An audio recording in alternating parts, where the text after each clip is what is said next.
بسا اوقات بہت سی محنتوں کا نتیجہ انسان دیکھتا ہے کہ ضائع چلا گیا، میں نے 10 سال محنت کی، حاصل کوئی نہیں نکلا۔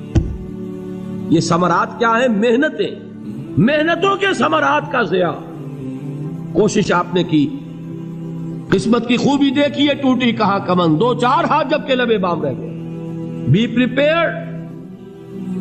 ایک شاعر کے یہ اشعار ہیں، وہ کمیونسٹ تھا، میں نام بھی نہیں لیتا، لیکن یہ کہ یہ اسی انقلابی، چونکہ ان کا بھی ایک انقلابی نظریہ ہے، انقلابی عمل میں یہ سارے مراحل آتے ہیں۔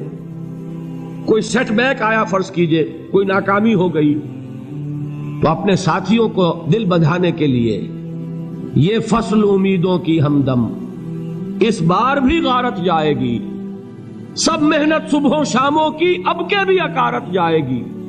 میرے نبی کے ثمرات کا جو لفظ یہاں آیا ہے، وَنَقْصٍ مِّنَ الْأَمْوَالِ وَالْأَنفُسِ وَالثَّمَرَاتِ، سب محنت صبحوں شاموں کی اب کے بھی اکارت جائے گی۔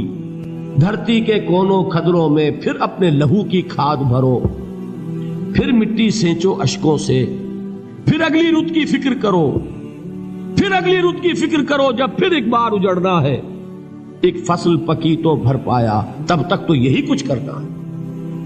ایک مقصد ہے سامنے، انقلاب برپا کرنا ہے۔ ایک کوشش ناکام ہو جائے کوئی پرواہ نہیں، نیکسٹ، پھر تیار رہو ناکامی کے لیے۔ ایسا نہ ہو جو انگریزی میں کہتے ہیں hope for the best but be prepared for the worst. ایسا نہ ہو کہ دوسری مرتبہ ناکام ہو کے بددل ہو جاؤ، تمہاری ہمتیں جواب دے جائیں، نہیں، پہلے سے تیار رہو کہ دوسری مرتبہ بھی ناکامی آئے تو آئے، لیکن جب تک کہ کامیابی حاصل نہیں ہوتی ہمیں یہ کام کیے چلے جائیں۔ دیکھیے سیرت میں آیا کہ نہیں یہ واقعہ؟ بدر میں مسلمانوں کو فتح ہوئی تو احد میں زک پہنچی کہ نہیں؟ 70 صحابہ شہید ہوئے کہ نہیں؟ اگر ان کی ہمتیں جواب دے جاتی تو گاڑی کیسے چلتی آگے؟ تو فرمایا وَلَنَبْلُوَنَّكُمْ بِشَيْءٍ مِّنَ الْخَوْفِ وَالْجُوعِ وَنَقْصٍ مِّنَ الْأَمْوَالِ وَالْأَنفُسِ وَالثَّمَرَاتِ، ہم تمہیں لازم آزمائیں گے، خوف کی کیفیت سے، فقر و فاقے کی کیفیت سے، بھوک سے، جان کے نقصان سے، مال کے نقصان سے، محنتوں کے حاصل کے ضائع ہو جانے سے۔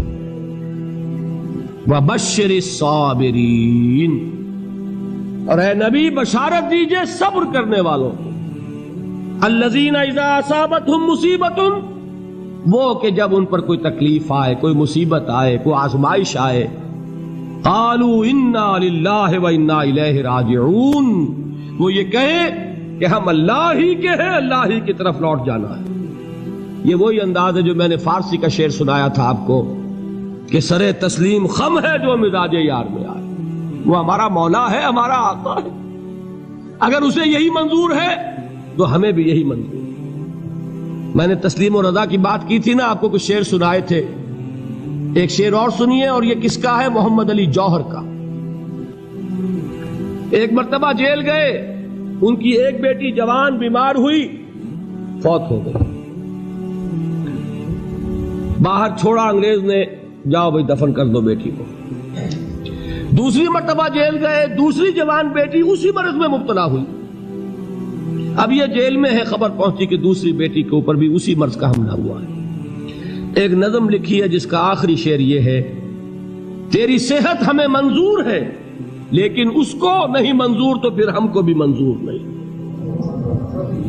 یہ ہے، جب تک یہ کیفیت نہ ہو اس میدان میں آدمی ثابت قدم نہیں رہ سکتا کہ میرے رب کو اگر یہ منظور ہے تو یہی مجھے منظور ہے، اور تیری صحت ہمیں چاہیے تو ضرور، لیکن ہمارے رب کو منظور نہیں تو ہمیں بھی منظور۔ راضی برضائے رب۔ وَبَشِّرِ الصَّابِرِينَ الَّذِينَ إِذَا أَصَابَتْهُمْ مُصِيبَةٌ قَالُوا إِنَّا لِلَّهِ وَإِنَّا إِلَيْهِ رَاجِعُونَ۔ نہ شود نصیب دشمن کے شود ہلاک تیغت، سر دوستہ سلامت کے تو خنجر آزمائی۔ اولئک علیہم صلوات من ربہم ورحمہ، یہی ہیں وہ لوگ جن پر ان کے رب کی طرف سے عنایتیں ہیں اور رحمتیں ہیں۔ وَأُولَٰئِكَ هُمُ الْمُهْتَدُونَ، اور یہی ہے وہ لوگ جو کامیاب ہونے والے ہیں، ہدایت پانے والے، ہدایت یافتہ۔ اسی سورہ بقرہ میں ذرا آگے چل کر، یہ تو ہے 20واں رکوع، 19واں رکوع. 21ویں رکوع کی پہلی آیت ہے لیس البر ان تولوا وجوهکم قبل المشرق والمغرب ولكن البر من آمن بالله واليوم الآخر والملائكة والكتاب والنبيين وآتى المال على حبه ذوي القربى واليتامى والمساكين وابن السبيل والسائلين وفي الرقاب وأقام الصلاة وآتى الزكاة والموفون بعهدهم إذا عاهدوا والصابرين في البأساء والضراء وحين البأس. اب یہ آیت جو ہے سورۃ العصر میں جو مضامین آئے تھے سارے اس میں موجود ہیں. وہاں ایمان کا لفظ آیا، یہاں 5 ایمانیات کی تفصیل آ گئی، اعمال کی تفصیل آئی، اور آخری بات وہاں کیا ہے وتواصوا بالصبر، اور یہاں کیا ہے والصابرین فی البأساء والضراء وحین البأس. اور صبر کرنے والے، اصل نیکی ان کی ہے جو صبر کریں. کس میں؟ جنگ کے وقت. ذرائے باسائے، باسا کہتے ہیں فقر اور فاقہ. واحد آئے گا باس تو اس کے معنی جنگ، اور باسا جمع میں آئے گا تو فاقہ فقر بھوک. اور ذرائے جسمانی تکلیف، ضرر جسمانی تکلیفوں میں صبر کرنے والے، فقر اور فاقے میں صبر کرنے والے، اور جنگ کے وقت صبر کرنے والے. اولئک الذین صدقوا واولئک هم المتقون. یہ ہیں وہ لوگ جو صبر کرنے والے ہیں، یہ ہیں جو سچے ہیں، جو اپنے دعوے میں نیکی کے اور ایمان کے صادق ہیں، اور یہی وہ لوگ ہیں جو متقی. اگلی سورت ہے سورہ آل عمران، اس میں 2 لفظ آئے ہیں آخری آیت، یا ایھا الذین آمنوا اصبروا وصابروا ورابطوا واتقوا اللہ لعلکم تفلحون.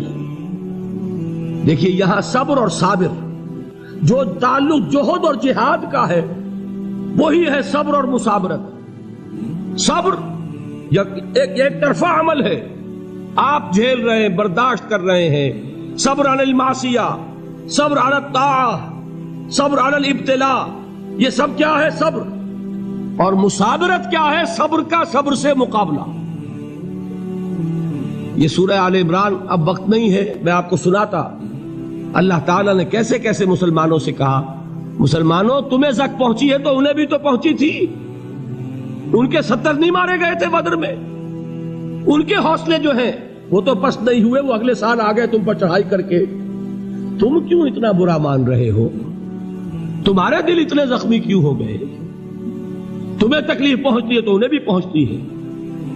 اپنی غیرت جو ہے ہمیں ذرا اس کا جائزہ لینا چاہیے. لوگ باطل نظریات کے لیے کتنی قربانیاں دے رہے ہیں، لوگ باطل چیزوں کے فروغ کے لیے کتنی محنتیں کر رہے ہیں.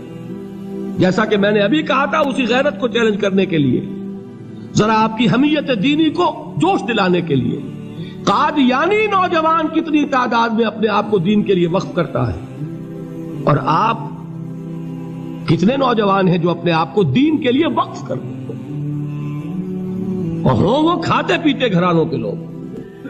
یہ نہیں ہے کہ اگر کوئی اور کام نہیں کر سکتا تو پھر یہ ہے کہ وہ دین کے کام میں لگ جائے. باصلاحیت لوگ، کھاتے پیتے لوگ، ذہنی استعداد رکھنے والے لوگ، اونچے گھرانوں کے لوگ، وہ وقف کریں اپنے آپ کو دین کے لیے. اس کے بغیر کیسے باہر آ جائے گی، کیسے رونق آ جائے گی؟ تو دنیا میں باطل نظریات والے جو ہیں، یہ بات کہی گئی ہے مسلمانوں تم اگر توحید کے لیے لڑ رہے ہو، دیکھتے نہیں ابو جہل کو، اس نے گردن کٹوائی ہے شرک کے لیے، شرک کے لیے گردن کٹوائے، اور تم توحید کے لیے گردن کٹوانے کو تیار نہ ہو. اس نے گردن کٹوائی کہ نہیں کٹوائی؟ اور کس طرح کٹوائی ہے؟ جو کہ بڑا متکبر قسم کا، فرعون قسم کا شخص تھا. جب گردن کاٹنے لگے تو کہتا ہے ذرا نیچے سے کاٹنا، تاکہ جب تم نیزے کے اوپر چڑھاؤ میرے سر کو تو اونچا نظر آئے، معلوم ہو سردار کا سر. وہ بدبخت مرتے ہوئے بھی جو اس کی کیفیت تھی نا، اس کو ذہن میں رکھیے. تو یہ اس لوگوں نے قربانیاں دی، جانیں دی. تو فرمایا اگر تم ان سے زیادہ قربانی نہیں دو گے، جو نوٹ کر لیجئے اس کو، مجرد اگر حق کو غالب کرنا اللہ کے ذمے ہو تو آنے واحد میں غالب کر دے گا، تمہیں تکلیف ہی دینے کی ضرورت نہیں. سمجھ رہے؟ کیا اللہ کے مقابلے میں کوئی باطل کی طاقت ٹھہر سکتی ہے؟ یہ تمہارے ایمان کا امتحان ہے، یہ تمہارے خلوص کی آزمائش ہے، یہ تمہارے امتحان کا ثبوت درکار ہے کہ اللہ تعالیٰ دیکھنا چاہتا ہے تم اس کے لیے اپنی جانیں قربان کرنے کو تیار ہو کہ نہیں، تم اس کے لیے تن من دھن لگانے کو تیار ہو کہ نہیں۔ اور یہ جان لو کہ اگر کفار اور مشرکین اور ملحدین اور باطل نظریات والے وہ جو کچھ قربانیاں اپنے باطل نظریات کے لیے دے رہے ہیں ان سے زیادہ اگر تم نہیں دو گے تو حق غالب نہیں ہوگا۔ انہوں نے جو صبر کیا ہے اپنے باطل نظریات پر، اگر تم اس سے زیادہ صبر کا ثبوت نہیں دو گے اپنے اس حق پر تو حق غالب نہیں ہوگا۔ اس لیے فرمایا یا ایھا الذین آمنوا اصبروا وصابروا، نہ صرف یہ کہ صبر کرو بلکہ صبر میں اپنے دشمنوں سے آگے نکلو، ان کے صبر سے بڑھ کر صبر کرو۔ وَرَابِطُوا، مرابطہ کہتے ہیں چوکس رہنا، ہوشیار، پہرا دو، ایسا نہ ہو کہ دشمن جو ہے غفلت میں تمہارے اوپر کوئی حملہ جو ہے کر بیٹھے۔ وَاتَّقُوا اللَّهَ، اور اللہ کا تقوی اختیار کرو، لعلکم تفلحون، تاکہ تم فلاح پاؤ۔